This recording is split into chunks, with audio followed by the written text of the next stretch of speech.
Assalamualaikum sahabat pecinta misteri dimanapun kalian berada.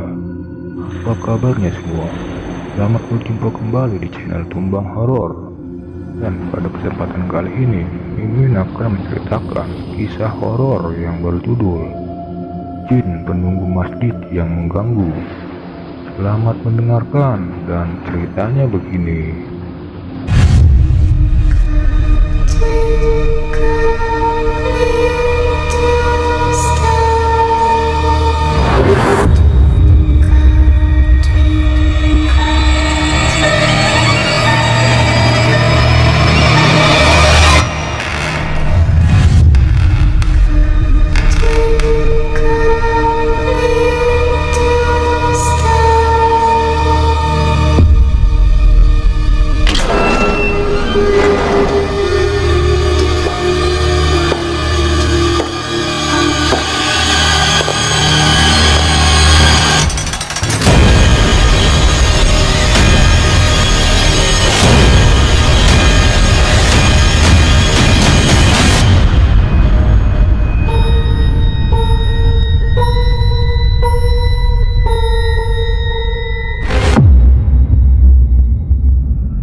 Kisah ini dialami langsung oleh suami saya ketika duduk di bangku kelas 9 Madrasah Sanawiyah atau setara SMP Sekolah Menengah Pertama. MTS ini adalah SMP berbasis Islam, jadi mata pelajaran agama Islam lebih banyak porsinya dibandingkan SMP pada umumnya. Suami saya bernama Ir. Kisah ini terjadi di salah satu masjid di daerah Jati Sampurna, Kota Bekasi, Provinsi Jawa Barat. Saat itu, bapak mertua saya rutin mengikuti sebuah jemaah atau perkumpulan di salah satu masjid. Jamaah ini disebut majelis itikaf. Kegiatannya tidak hanya itikaf atau berdiam diri di masjid, tapi juga ada kajian-kajian rutin untuk memperdalam ilmu agama. Selain itu, ada pengajian bersama. Pengajian ini dilaksanakan setiap malam minggu dan hanya diikuti oleh laki-laki. Dalam kajian ini, mereka dipimpin oleh pemuka agama yang biasa dipanggil Pak Haji. Suatu hari, bapak mertua saya yang bernama Pak Muji mengajak Ir untuk ikut serta dalam pengajian tersebut. Ini merupakan kegiatan majelis itikaf pertama dan terakhir kali yang diikuti Ir, lalu menjadi pengalaman yang tidak pernah terlupakan seumur hidup. Bahkan saat ini, Ir sudah punya 3 anak dan masih mengingat dengan jelas kejadian itu. Sana Gih, ikut bapak pengajian, daripada malam minggu kamu keluyuran gak jelas, seru ibu. Iya Ir, ikut bapak ya pengajian, bapak mempertegas. Akhirnya Ir dan bapak pergi ke masjid. Tempat pengajian itu dilaksanakan sekitar pukul 7:30 malam. Awalnya, semua berjalan normal tanpa ada kejadian ganjil yang terjadi. Pengajian pun segera dimulai di dalam masjid. Ir adalah pribadi penakut dengan rasa keingintahuan yang besar. Ketika semua jemaah sedang mendengarkan ceramah keagamaan dari Pak Haji, tidak demikian dengan Ir. Ir melamun, pikirannya kosong, matanya jelalatan melihat semua sudut masjid, apalagi di luar masjid yang gelap gulita, serta banyak pohon-pohon besar yang mengelilingi masjid itu. Tiba-tiba Ir melihat sorot lampu berwarna merah dari luar masjid. Sorot lampu itu menyala redup lalu semakin terang dan membesar serta berusaha masuk ke dalam masjid. Sorot lampu itu berubah menjadi segitiga terbalik yang dengan cepat berpindah-pindah tempat dari pintu dan jendela masjid. Tentu saja Ir selalu melihat sorot lampu itu. Ir lebih mempertegas kembali apa yang Ir lihat. Dalam benaknya, ini makhluk apa? Kenapa bisa berpindah tempat cepat sekali? Kecepatan perpindahannya hanya dalam kedipan mata. Tiba-tiba pintu utama masjid yang tertutup rapat terbuka sendiri dan terbanting dengan kencang. Pintu tersebut terletak di bagian tengah bangunan masjid dan menjadi akses utama jemaah masuk serta keluar masjid. Terdiri dari atas 2 daun pintu yang dapat dibuka lebar di bagian tengah. Ada angin kencang masuk ke dalam bangunan masjid bersamaan dengan pintu utama masjid yang terbuka dengan kasar. Angin tersebut bisa dirasakan oleh semua jemaah yang hadir pada pengajian malam itu. Angin kencang itu diikuti datangnya sekelompok kelelawar yang terbang dengan brutal dari arah dalam masjid. Semua jemaah pun sigap merunduk. Mereka pun heran, dari mana datangnya kelelawar tersebut. Sekelompok kelelawar itu terbang dari dalam dan keluar menuju pintu utama masjid. Pak Haji dengan sigap sudah hendak melempar tasbih sambil memutar-mutarkan di atas kepala seperti koboi sembari membaca doa yang tidak pernah putus. Pak Haji berteriak dengan lantang, "Awas Pak Muji!" Pak Muji beserta jemaah yang lain membentuk lingkaran dan menutup tubuh Ir yang ketakutan. Wajah Ir pucat pasi. Dia ketakutan dan hanya bisa diam 1000 bahasa. Pak Muji melemparkan tasbihnya ke arah sorot lampu itu dan mengenai tepat sasaran. Kalian tahu apa yang terjadi? Sorot lampu itu meledak dengan suara yang nyaring seperti ledakan bom. Semua jemaah yang hadir kaget dan terkejut bukan kepalang. "Bapak-bapak, kita sudahi pengajian hari ini. Semoga kita selalu menjadi hamba Allah yang senantiasa beriman dan bertakwa.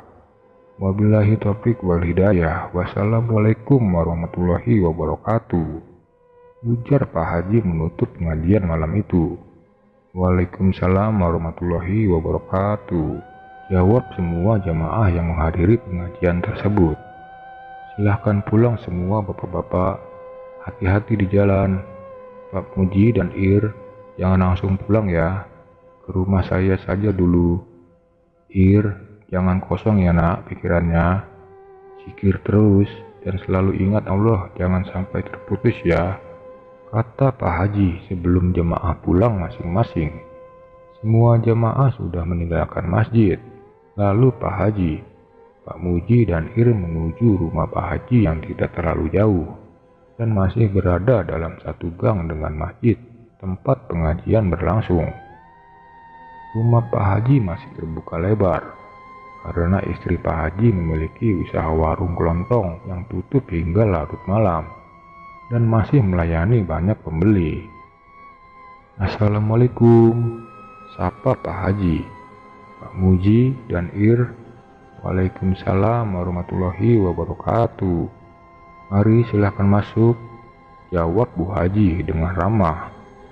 "Bu, tolong ambilkan air putih ya di gelas," ujar Pak Haji lembut kepada istrinya.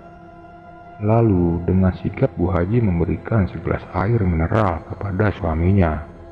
Pak Haji membuka air mineral gelas tersebut dan membacakan doa-doa. Air doa tersebut dituangkan sedikit di tangan Pak Haji dan diraupkan pada muka Ir. Lalu air doa tersebut diminumkan kepada Ir.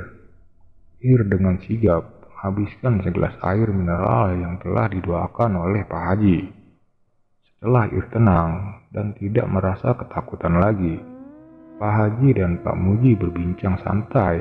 Lalu Pak Haji menjelaskan, makhluk apa yang mengganggu Ir dan mengacaukan acara pengajian malam minggu itu. "Tadi itu makhluk apa ya Pak Haji?" tanya Pak Muji penasaran. "Itu adalah jin penunggu masjid Pak. Tidak apa-apa kok, dia sudah pergi dan tidak mengikuti Ir lagi. Dia tinggal di area luar masjid. Dia suka sama Ir dan hanya melihat Ir dari kejauhan. Ketika kita semua pulang, Pak Muji," ujar Pak Haji menjelaskan. Pak Muji dan istrinya merasa lega karena jin penunggu masjid tersebut sudah pergi dan tidak mengikuti Ir lagi. Kelegaan yang luar biasa juga dirasakan Pak Muji dan Ir. Lalu, jika jin tersebut suka sama Ir, kenapa dia mengganggu Ir, bahkan mengganggu semua jamaah yang hadir pada pengajian itu, Pak Haji? Tanya Pak Muji yang masih penasaran. Dia ingin menunjukkan kehebatannya, Pak Muji, dan dia ingin keberadaannya diakui oleh kita semua, jawab Pak Haji dengan singkat. Muji dan Ir sudah boleh pulang, agar Ir bisa segera istirahat dan tidur.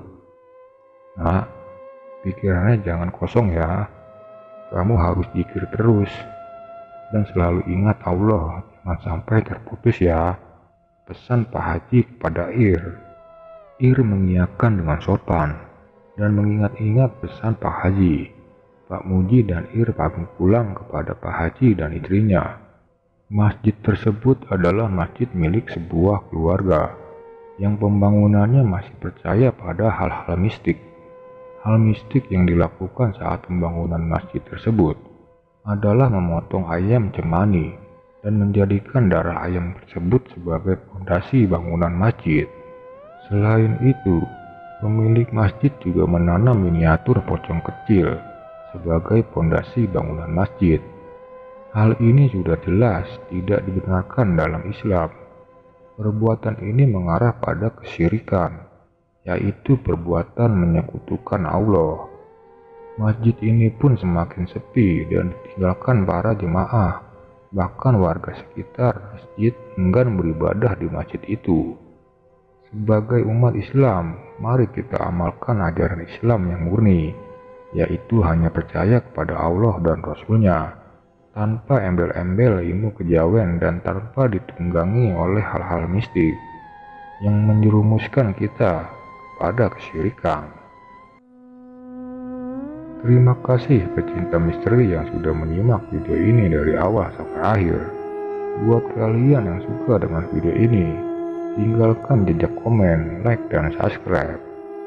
Biarkanlah cerita ini memiliki rasa tersendiri, dan stop untuk membandingkan dengan cerita-cerita lainnya, karena setiap cerita tujuannya sama, agar kalian ikut merasakan dan tentunya belajar dari cerita itu. Sampai jumpa di cerita selanjutnya. Tumbang horor undur diri. Assalamualaikum warahmatullahi wabarakatuh.